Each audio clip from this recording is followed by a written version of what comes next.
Well, hello, everybody. Welcome back to our continuing coverage of Bat Friday. We've created our own holiday solely around Batman. And here to talk about the art of the bat. Over the next hour, we're going to be sitting down with two of the top names in DC art. And here to introduce and chat with these people is one of my all-time favorite people. You know her from, obviously, Collider Heroes, the DC, what is it, the DC show? DC Daily. DC Daily, man. And of course, your own YouTube presence and your massive Twitch presence. Ladies and gentlemen, Amy Dallen. I'm so excited to be here. Bat Friday is such a good idea. You all have such amazing things lined up today. I'm really psyched to be a part of it. And I cannot wait to learn from these two folks that you're about to introduce. Great. Well, I'm going to go ahead and step aside and let you talk some serious art with some serious artists, guys. We'll see you a little bit later on in Bat Friday. All right, I am very excited. We are going to be about to talk to two fabulous artists, and you get to ask them your questions. That'll be in the second half of the panel. But first, the very talented, the very terrifying, the co-author of Batman 3 Jokers. Please welcome Jason Fabok. Hey, hi. How's it going? And from Brightest Day to the Dark Knight, please welcome David Finch. Hi, thank you for having me. I'm so thrilled you both could join us today. First of all, how is your Bat Friday going? Dave, you want to go first? I stayed up too late last night, and my wife makes me wake up with the dog every morning. So I was up bright and early. We walked the dog. I came back and I fell asleep for, till 1. So that's my day. But I got work done after that. So a good nap day is a good foundation. Day. And we're in Canada here, so it's not really a holiday. Is it actually Thanksgiving today? It was yesterday. For here in America. Okay. But I am curious, have we infected the rest of the world with sort of shopping mania on this day? Is that a thing in other places, or is that an American thing? Would you know that, Jake? Does Black Friday mean anything to y'all? Oh yeah, it's become more popular. Is it? Okay, yeah. I don't shop. Yeah. Like my wife and I, we pretty much have had everything bought for the kids for the last month and a half. So today we just kind of cleaned up on a couple extra little online deals, and then that was about it. So yeah. Well, I'm so glad that you both could join us as we take that dubious holiday of Dennis Gabriel is right. Woo! Two amazing Batman artists. As we take the dubious holiday of Black Friday and convert it into the much comic book preferred Bat Friday. I'm so glad you both could join us. And let's start with a nice, easy one. What's so great about Batman? Dave, I'm going to make you go first. Okay. Well, I have so many favorite Batman artists that are all really... Okay, they're all similar in the sense that they're all very dark, which is my favorite. I love darker kind of artists. But Kelly Jones had a really creepy kind of horror Batman with the cape, and I loved that look. And I tried to do that as much as I could in my own Batman, but it's tough. He's, some artists just have their own genius. It's hard to emulate. I love Jim Lee's much more superheroic, bigger than life, and they're really kind of different characters, but Batman is the kind of character that can kind of withstand that. He's got the greatest villains in the world. He's got the greatest city in the world, and it's really interpretable. And I've seen, what was the comic? It was Batman 1963. I'm going to say it wrong, but it's a classic, kind of based on the show. The 66 comics? That's right. Yes. Yes. And it's still Batman. It's still cool. So yeah. Bruce Timm. So accommodating all of these different iconic versions. What about you, Jason? I always loved Batman because he was the opposite of what I am in life. Like I would probably more relate more to Superman and the way that he thinks, the way that he acts. Whereas Batman was my escapist kind of fantasy to be that big, tough, kind of masculine, macho kind of dude who's not afraid to go out at night and just beat up criminals.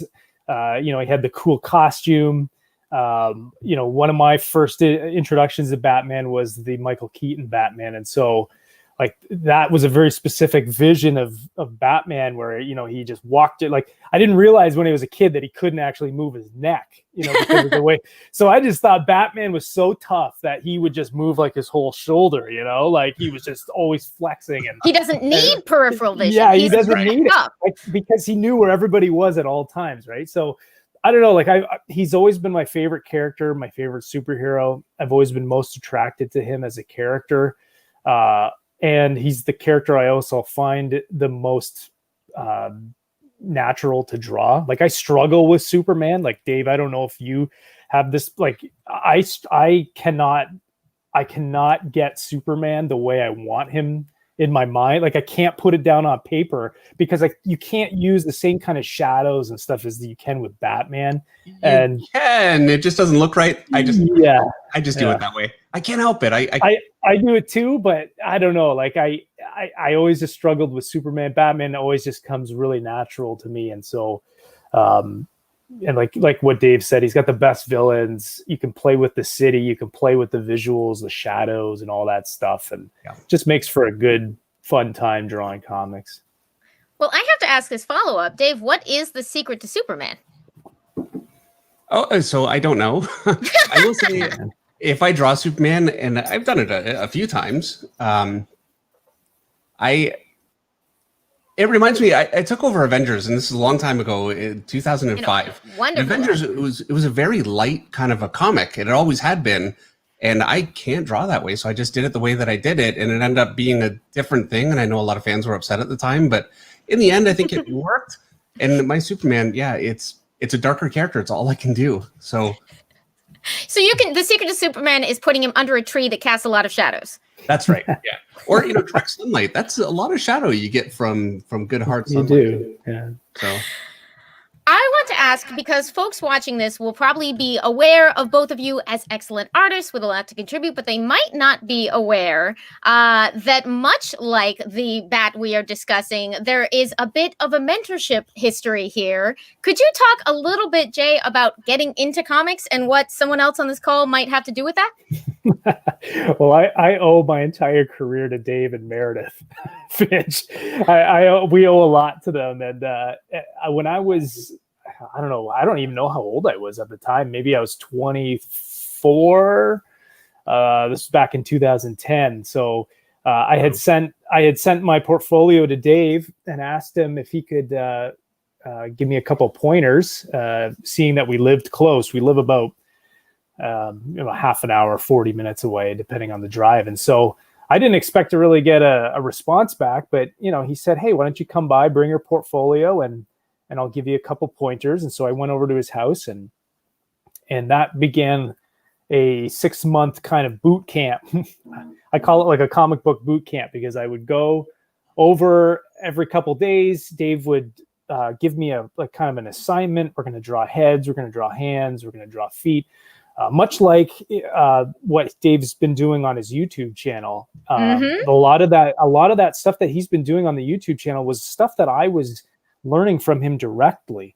And so then I would go home and I would work so hard. I would try to, if he told me to draw 1 page of heads, I'd come back with 2 or 3. Draw a city, I would come back with 2 or 3 pages of city, because I really wanted to prove to him that I wanted it. I really wanted this opportunity.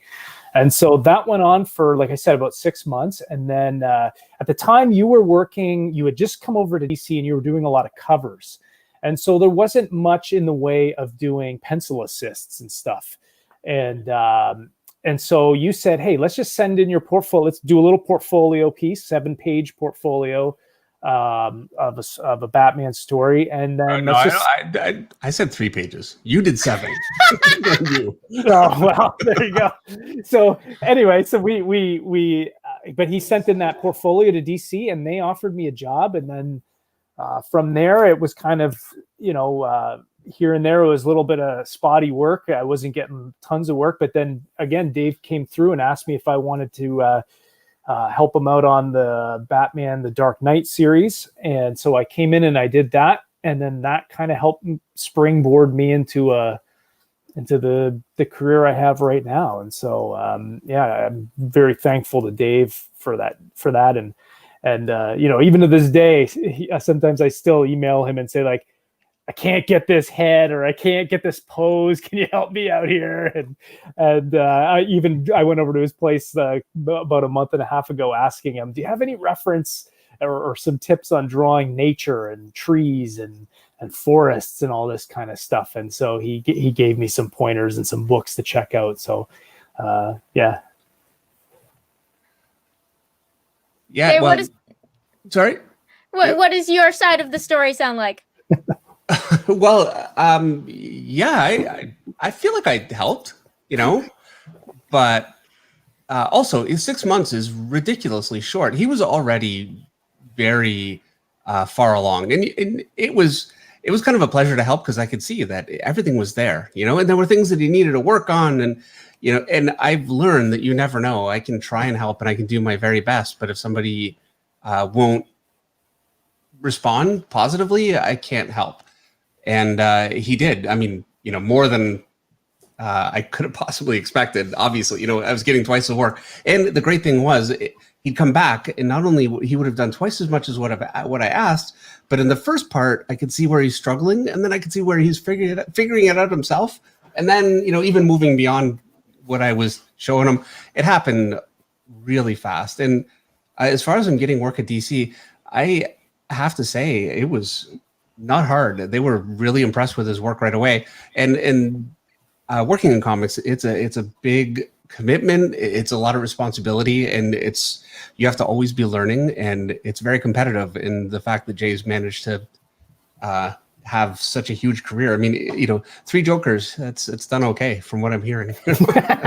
So I've heard a couple of things about that. Yeah. I feel like, you're coming over to ask about trees, and meanwhile you're kicking my butt. I don't know about that, but I appreciate that. And what you're seeing right now is 3 absolutely gorgeous covers from Batman 3 Jokers. Jay, can you talk a little bit about that project, what it's been like to see it finally reach the audience, how you feel about it all being out there in the world and now in a beautiful collection? Yeah, that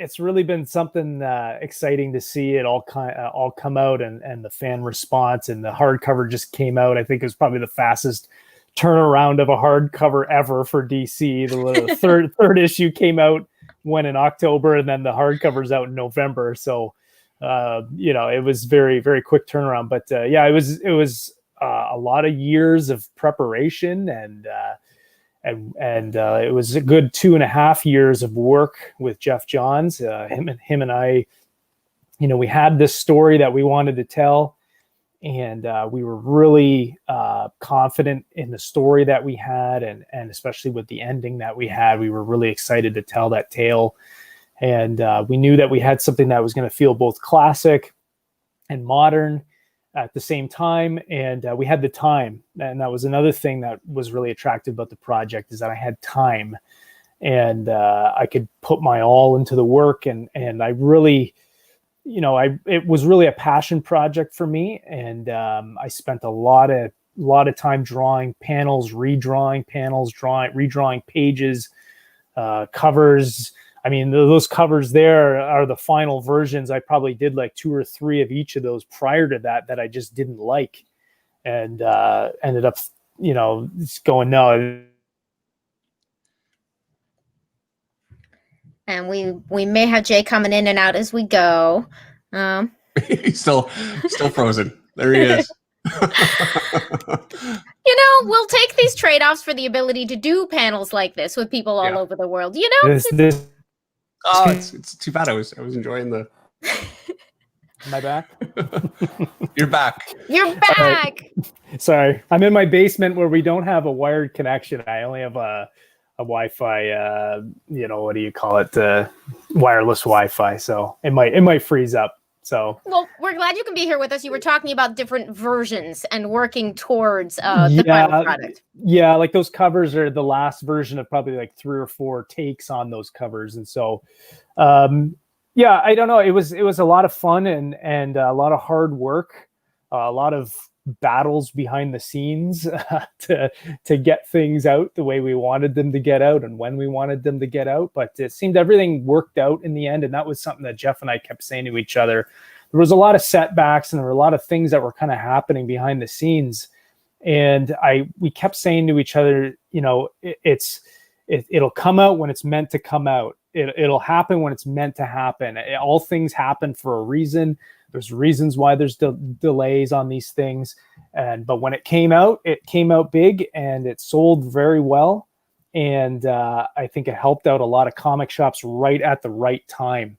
When businesses were kind of coming back in, it helped out a lot of like the local comic shops here in Windsor. They told me that they were selling out. They sold out of every copy. Each one had ordered like, you know, 300 or 400 copies of the book. So they were selling out of everything. So people were hungry for it. And I felt it was something that the comic book stores really needed. It was a big boost for them. And so I'm very proud of the book and happy with the work that we did. And I'm glad that people are getting a chance to read it. And hopefully more people will get to read it over a Christmas holiday with the, you know, book on sale now and hardcover. So, yeah.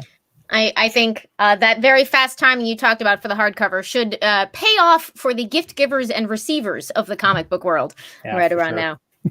The kind of book that will be doing that for years. You know, some books just have enough of an impact that they last for, you know, years and years. And I think that's going to be one. I felt that way when you first mentioned it, Jason. You said, you know, you're going to do this book with Jeff Johns. You kind of gave me a...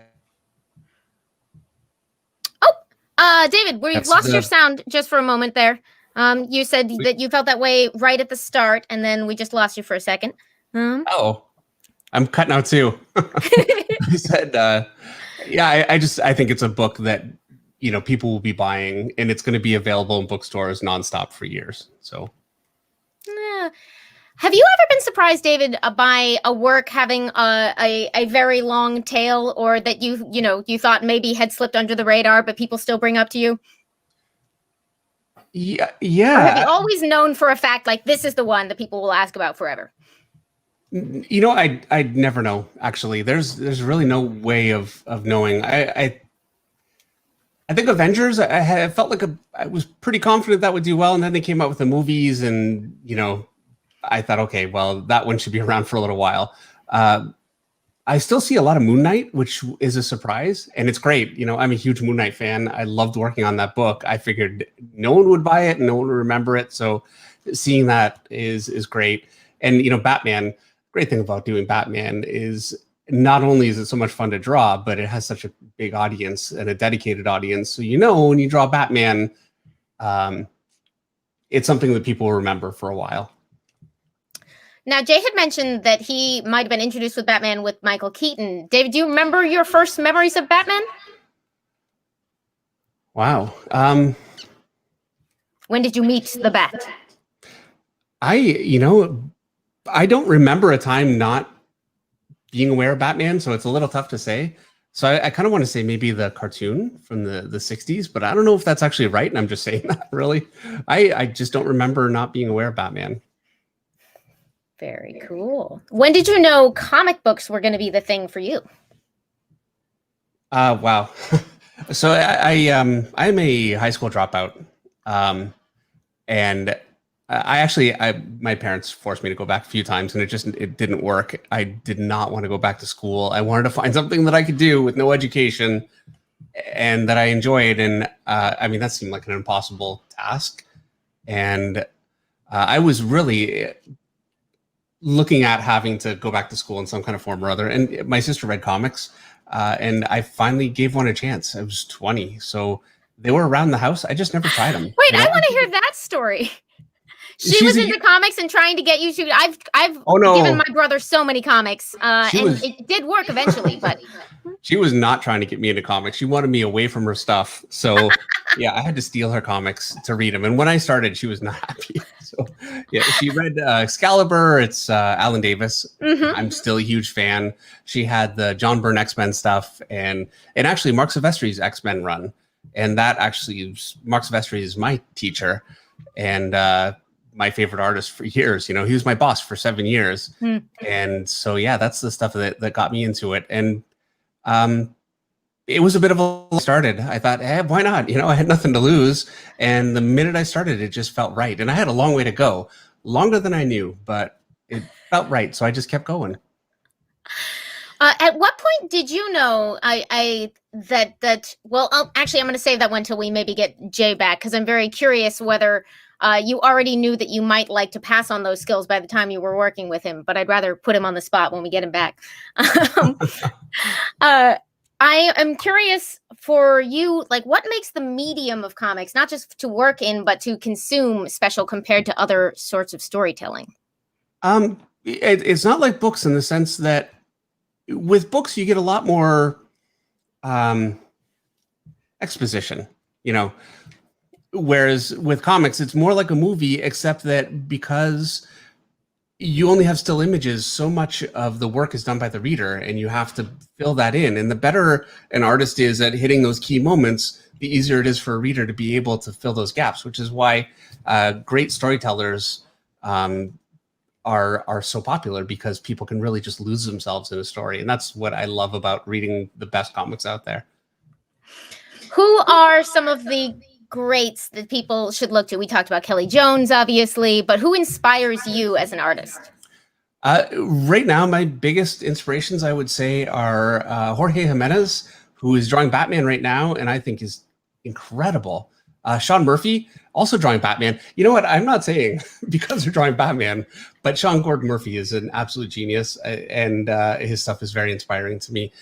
Jay, his work, obviously, I'm a massive fan of. I can't believe how great it is. Greg Capullo. I'm naming all Batman artists right now. This is terrible. But, those are a lot of the artists that I'm really looking at right now. As far as artists that really got me into wanting to draw, it was Mark Silvestri, all the Image guys, Jim Lee, another Batman artist. Todd McFarlane. He did draw Batman. There was a little bit. Simon Bisley, who is like a really muscular, crazy, did a lot of painting. I still, every once in a while, I try and paint. I love doing it. I'm terrible at it. So one day I'll retire and I'll just paint like Simon Bisley if I can. In terms of expanding the kind of things you took on, at what point did you think you might want to write as well as draw? You know what? I love to read. So I foolishly thought that would mean that I would love to write. What did you learn? Writing is a really, really hard job, I found. And I've written a few things, and then, you do the job and you realize how terrible it is, and then you forget, and then you do it again. Writing Batman was the last for me. I got a lot of help, actually, from Meredith, because the wheels really came off. I was writing the book and drawing it. The book to draw was taking me more time than I already had, and just that mental shift. And when I'm drawing, I watch TV, I watch, movies, I listen to music, whatever. When you're writing, you really need it quiet and to just concentrate. And that is so mentally taxing for me. So I don't think it's something I would do again. I have a huge amount of respect for writers, that, especially after a few experiences trying it, but yeah, I prefer to do the artwork and let the writers do the writing. That's fascinating, because I've heard a lot of writers talk about how intimidating what you all do is, because you're doing, 75 out of 80 of the jobs of filmmaking to go with the other 5. And I haven't heard many artists sort of say, like, well, that was surprisingly challenging. But where do you feel, what are your favorite parts of those many hats that you wear as an artist? Do you love the action, the emotion, the environments, or all of it? My favorite really is, I love the action, I really do, but my favorite is the drama. And so it's the shot right before the big action. It's the shot when somebody turns around and there's the huge villain. It's a double page spread and they realize that they're in trouble. And it's that, impending doom. That's always my favorite kind of shot to do. Impending doom is a very specific mood. It's a good name for a comic, Impending Doom. Absolutely. And on the next page, doom. There you go. I am very curious, how have you felt, speaking of like Three Jokers, a long sort of gestating project, how have you felt about watching a certain bat-cat relationship come into being and evolve, and you're going to be contributing at least one cover to the upcoming Batman Catwoman, right? Yes. Yeah. One, as far as I know. One. But yeah, it's been amazing to see. I did artwork for the book. Actually, I drew Batman proposing to Catwoman. Yes, which when was you a said surprise. drama, I got the script and I started drawing it, and I was actually a decent ways into it before.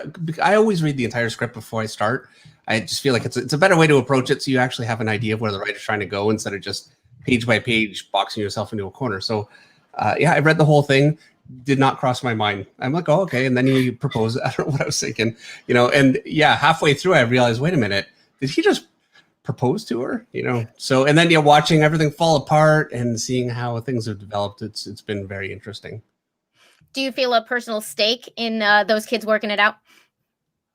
Of course, this is a great thing about the best fiction. You put yourself in the characters and you want to see them win. I remember I used to read Charlie Brown when I was a kid, the comic strip, and I would get so bad at Lucy because she would pull the ball away from Charlie Brown and be like, no, and I wanted to go in there and rescue him, So yeah, of course, I'd love to see them work it out and live happily ever after. I don't know that it's going to happen. Batman cannot live happily ever after. It's just not in the cards. Batman and Charlie Brown may have more in common than I've ever considered before. When you look at it that way. I am curious so if you get, for instance, an assignment like, oh, guess what? Batman's going to propose. People are probably going to remember this one. What goes through your mind as you approach, all right, how do I want this page to come out? I think I still approach it the same way, really. In the script, it had the actual proposal page was a splash page, which, so the obvious choice. And so I wanted to make sure that I did a sidelong shot. I wanted to see both of them and both of them entirely. I didn't want to have anybody's back. And I wanted it to be something that, I think the most iconic. Give us more.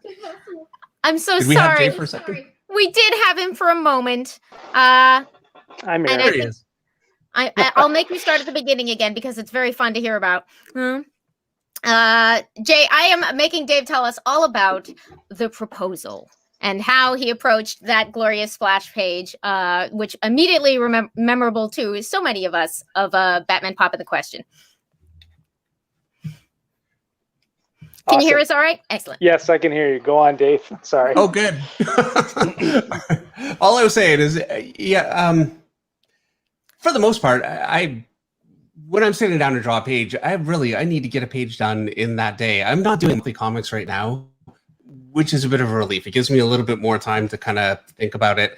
But drawing a monthly comic, I'm really thinking, okay, today, but I drew it as a splash page. It was a splash page in the script, and I just wanted to make sure to get all of the action in as much as I possibly could. So it was a sidelong shot where you really see both of them as entirely as possible. So you didn't see somebody from behind, and I didn't want to draw it from above or below. I just wanted it to be as clear as possible. It wasn't an action shot, so it didn't need drama. I think I was thinking, and then it's a bit of a lot of times when I'm drawing those kinds of pages, I am way too lazy to really lay things out. I don't know how, Jay, if you really lay things out heavily on pages that much. I am such a lazy artist. I just go right into it, and it is a crapshoot. Sometimes it'll really work, and sometimes I will fall on my face, and I don't have time to fix it. So moving on,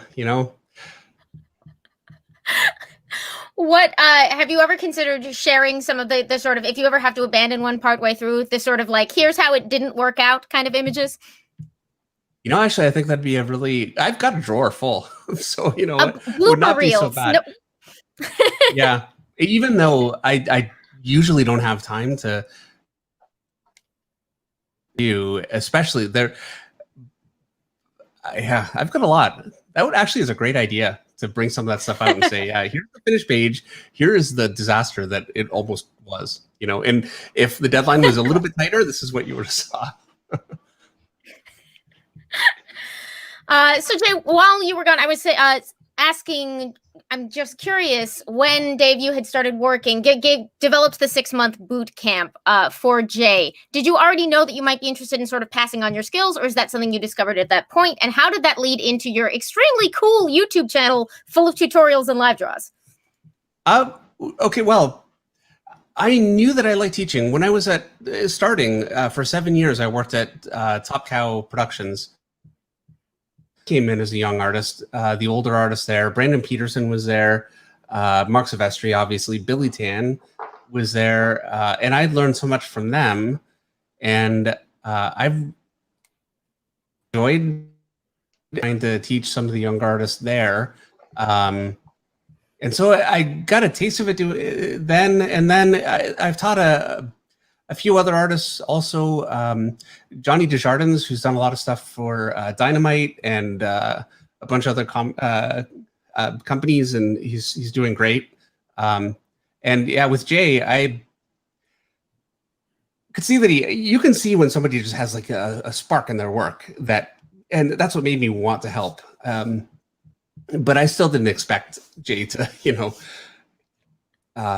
be as successful as he is. I don't know if I would have reconsidered, because I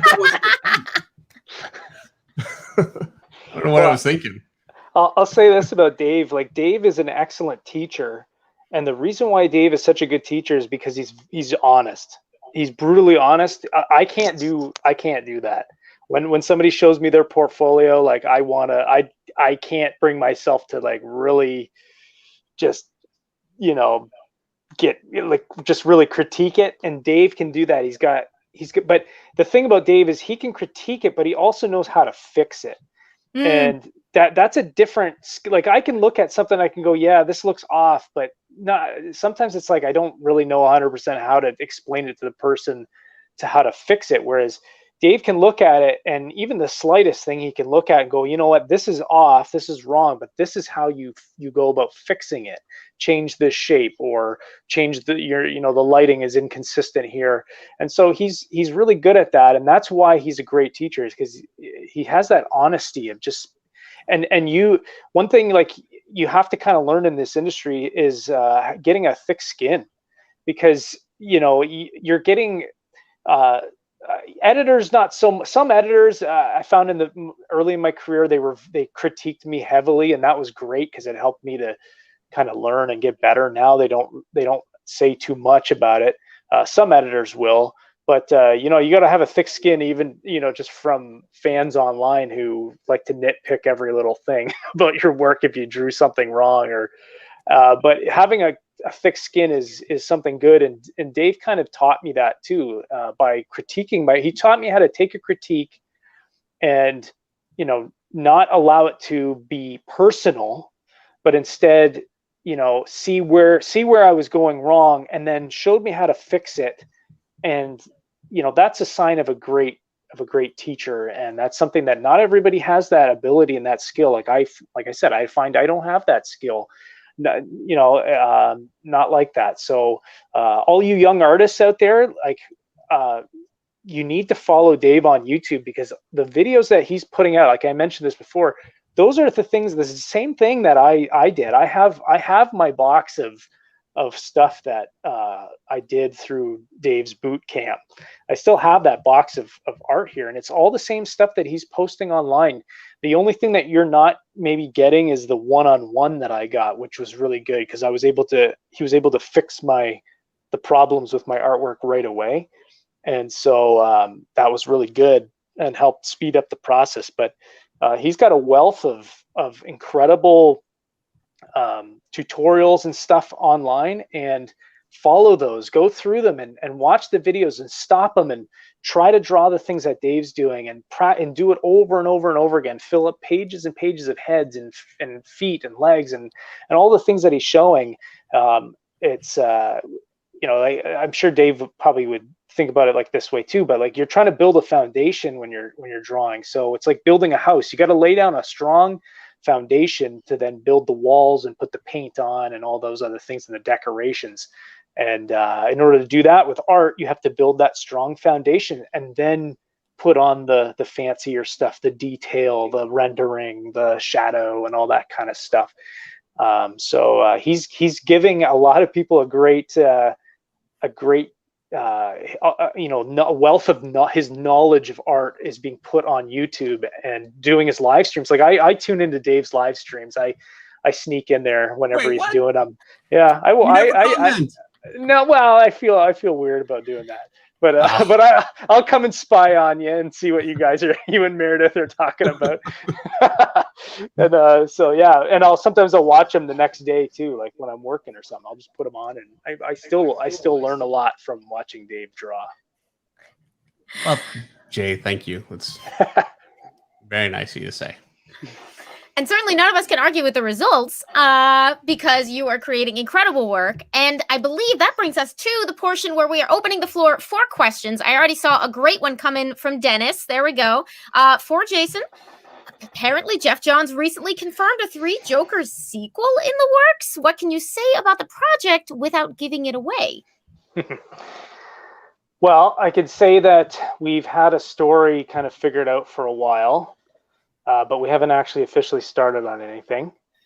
I'm actually working on something totally different right now that is a non-DC project, but I can't say anything about that.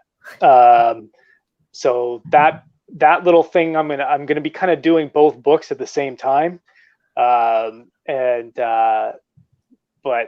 we haven't actually started this whole Three Jokers sequel thing. We know what we have a story we would like to tell, but it just everything kind of has to line up and work out. But there's actually like Jeff and I actually have like many different stories that we would like to tell. Like we have like a whole range of stories that could come out of the ending of Three Jokers. Are we ever going to tell them? I don't know. To be totally honest with you, I don't know. So we'll see. We kind of, it's like the one thing I've really been struggling with is I feel like Three Jokers was my final sort of Batman project. Like I feel like I've done that. I've worked on DC stuff the last 8-9 years of my life.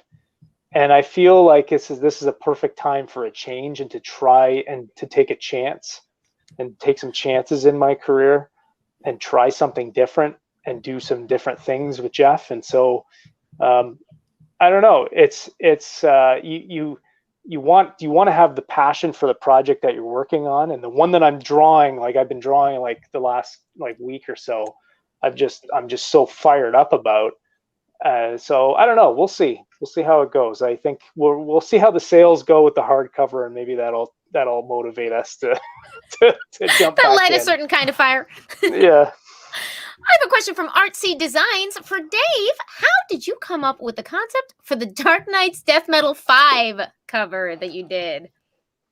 Hi, Artsy. Good to see you here. Actually, I've seen a bunch of people from the stream that we do on Monday. So thank you guys all for showing up. Kenny Wang's here. One Mighty R. So yeah, Art Jedi's here. Finch block. Am I getting that right? Yeah. I need a shirt. I knew that I wanted Batman on the motorcycle. The minute that I saw Greg Capullo's design with the motorcycle, I thought, okay, it's got to be out of, I couldn't not have that. And then I just went with a triangular composition. It's very Frazetta inspired. Most of my covers, I would say, are pretty Frazetta inspired. It's basically, you want the peak up and around the head level, and then everything comes in a triangle from that. It's a simple composition, but it always works. And that's kind of what I was thinking. But I really wanted to focus on the bike. So I planned that first, and then everything else around it. Generally, when I draw a cover, I always have one thing that I really like, and then everything else has to fit around it if I can. So you work outwards from that focal point. Yes. Yeah, and then what ends up happening is I'll draw my box in first, and then I'll have to erase the box and make it bigger, and That's when you talked about where you're like, I don't want a thumbnail list. Let's just go. Right. Yeah. Kenny Wang asks, question for Jason. How do you make your art unique? You were Dave's student, but your styles are very different. Well, this is okay. So here's a story, and this goes back to when I was learning with Dave. He had taught me very much how to draw in his style like him. And in my mind, it's still like that's kind of how like it makes the most sense to draw, like the way that Dave breaks down his shapes and the way his anatomy. Like he has a very strong sense of shape, and so like to me in my mind, it makes the most sense still to this day to draw in the way that Dave taught me how to draw. And I remember saying to him one day something like, everybody's just gonna say that I'm a David Finch clone. And Dave said, that's good. He says, you'll never go a day without work, and it's true. It's true, because Dave has a style that sells comic books. And he told me another thing. He said, next time you go to a Comic-Con, go and look at who has the longest lines at the Comic-Con. It's guys like Jim Lee, it's Mark Silvestri, it's Todd McFarlane. And he said, take little bits and pieces of those guys, those are the of their art styles, and slowly bring them into your work. And he told me something like, back when he was working with Mark Silvestri, he had that. He was kind of because he was taught by Mark Silvestri, he had his style, and it took him a good 5 years to morph. And so he said the same thing. It's going to take you 5-6 years of drawing and bringing in other influences into your art, and your art will slowly sort of change. And that's something that I started to do. At first, it was just you had to get the projects done, so you relied on your base instincts of how Dave taught me how to draw. So I went back to those fundamentals. And then after a while, I started, you start wanting to break out and do things a little different. So I would try little different things, looking at different artists. And what are some of those artists and influences you brought in? I started looking at a lot of Ivan Reyes, who was doing Justice League and stuff at the time. I like a lot of those. Something I can't do. A lot of the Brazilian artists have this very natural and organic style of, their muscles. And I tried to start bringing some of that in, especially when I was doing Justice League. And Gary Frank is another one I really enjoy, his style and his rendering. And then with Three Jokers, there was a lot of Brian Boland I was bringing in. I was really paying attention to Brian Boland's line work. And now with the stuff I'm doing right now, I'm going right back to Travis Charest, who Dave had lent me these Travis Charest Space Girl comic that he does. It's a little web comic, and you can find it on his website. And so I've been going back to that and really looking at how he's using his lines, and so I'm trying to bring a little bit of that into my current project that I'm doing, because I feel like it fits. And so it's just something that I think over time you start to bring in different influences and different artists. And I think maybe Dave could talk a bit about this too, but I even find that depending on the project, I'll kind of go one way or I'll go a different way. Like maybe if I was doing maybe more of a horror comic, maybe I would look at more like Mike Mignola and kind of go in that direction, maybe a little bit more with the shadows and how he does it. But whereas if I'm doing Superman, maybe I'll go and I'll look at, I don't know, I can't think of Superman stuff right now, like a different artist, but maybe I would look at a different artist. Gary Frank? Kurt Swan. Yeah, I was going to say like on Superman. Yeah, Gary Frank. There's a lot of Gary Frank, awesome Superman stuff. So even Jim Lee did some great Superman stuff. So you kind of look towards those different influences and try to bring them in. I don't know, Dave, if you want to talk about that a little bit too. Yeah, I think it's true. I have to admit, I never think of it in terms of I'm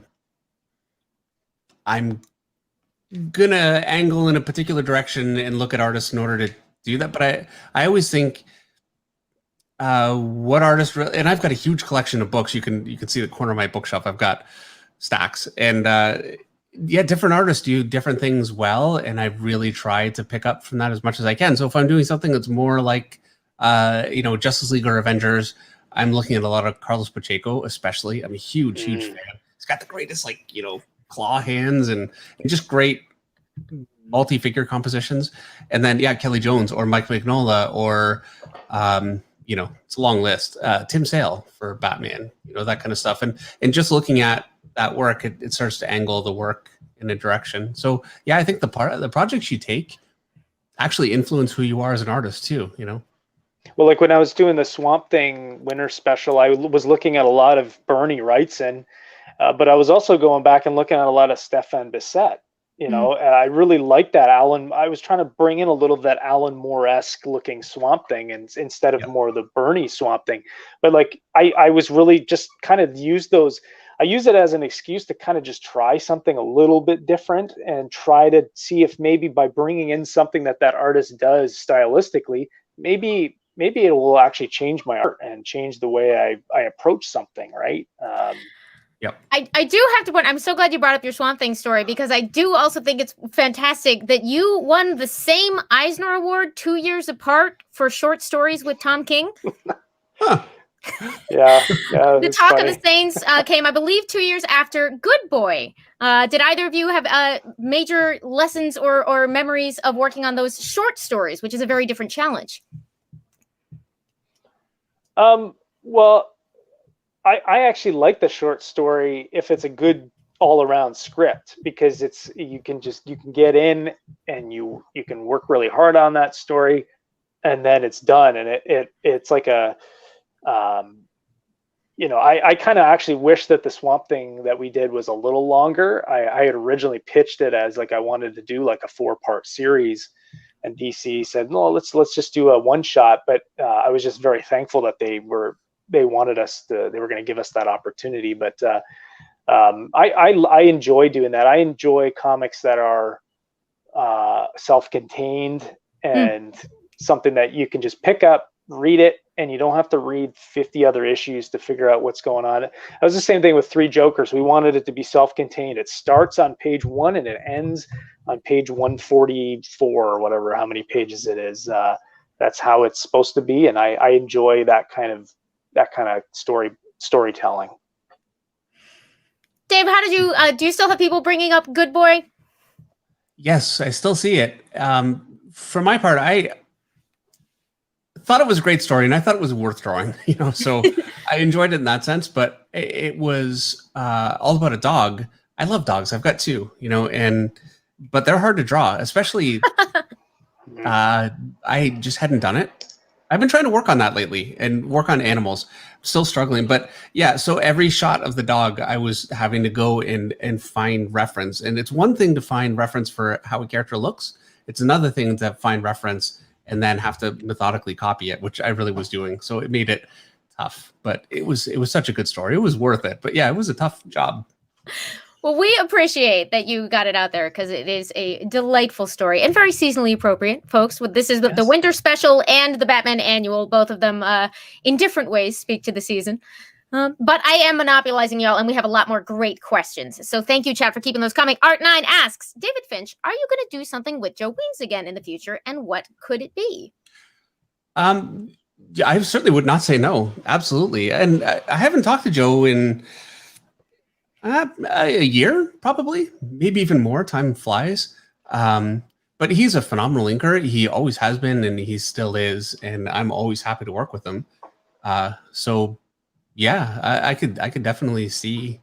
He's got. I love inkers that use a brush, like Danny Mickey, Scott Williams.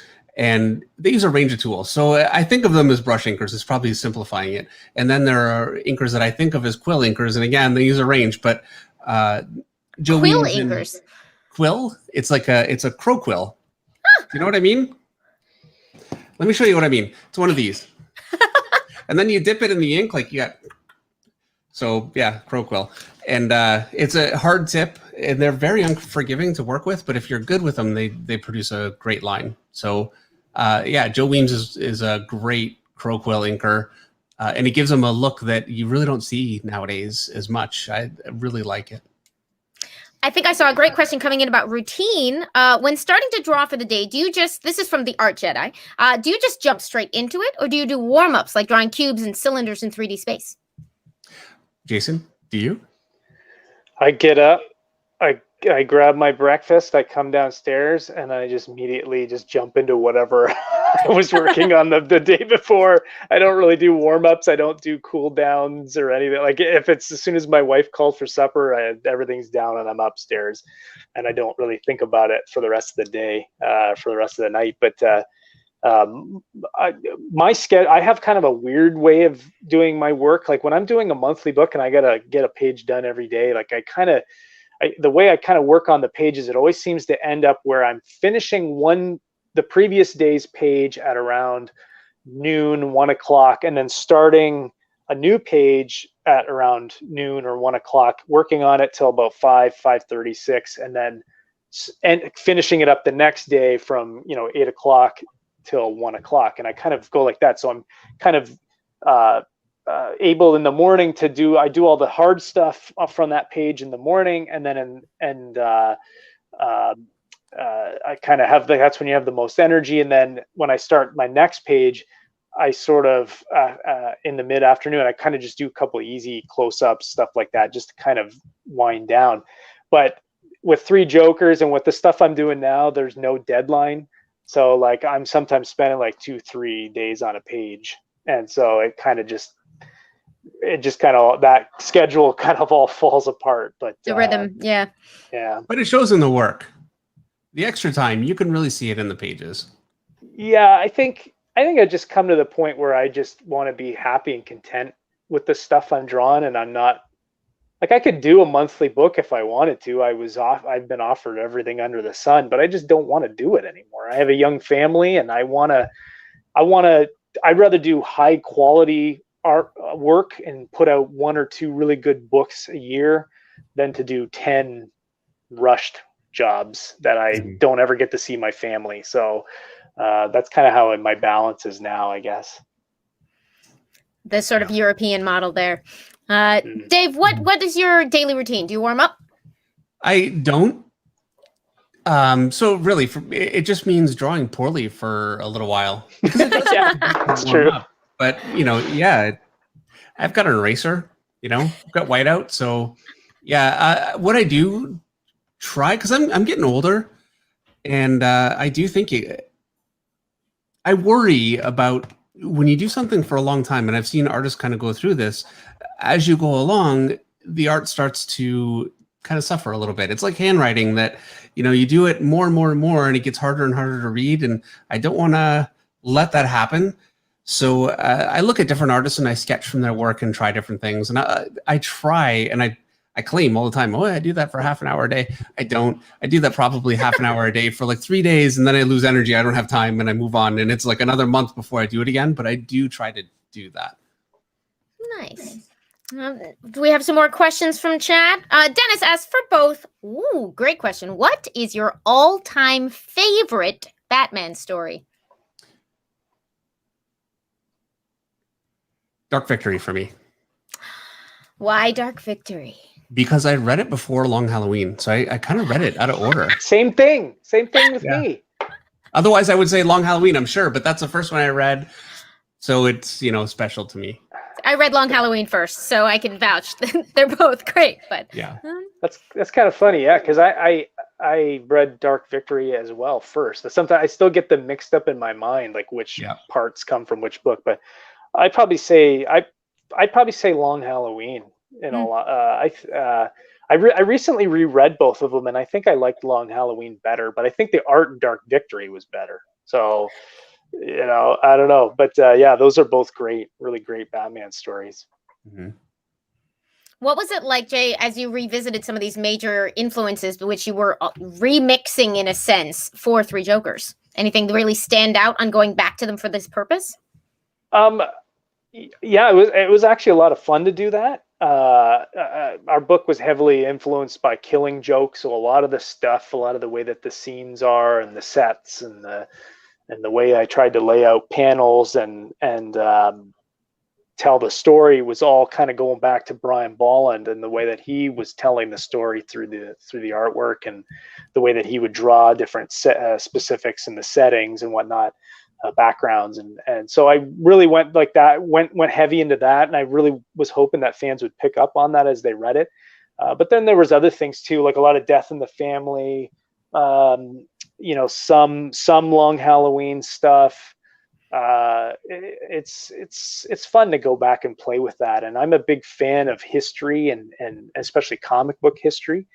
And sometimes I think it's good to just go back and look at how things were done and try and bring that back into the mindset of the comic book reader.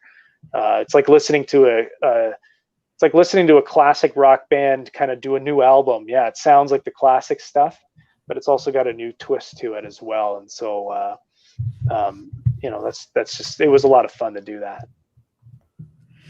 Is there anything coming up that I know you can't necessarily tease things, but that you want people to know to look out for either Jason or Dave?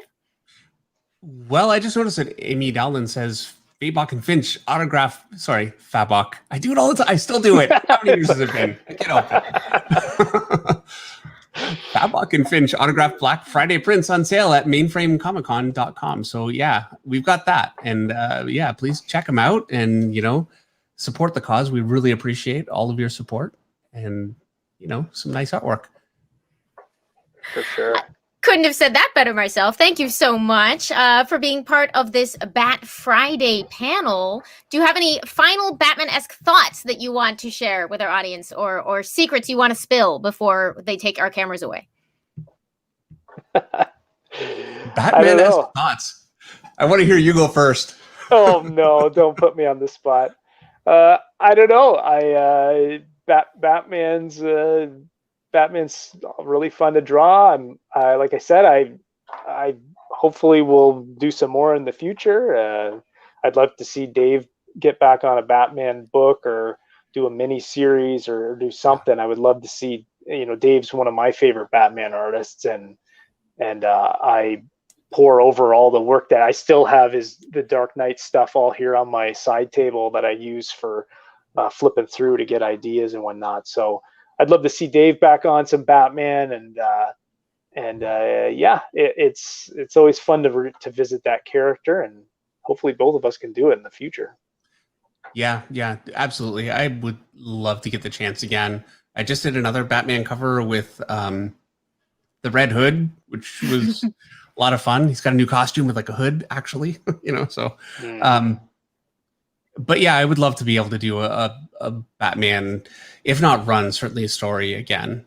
And, hopefully that will work out. And yeah, when you were saying, Jay, that you did Batman, you think is your final statement on Batman, maybe I thought, no, you can't let it go that easy. Well, I was just even thinking right now, I was like, Batman's probably the only character that you don't ever really get tired of. So, yeah.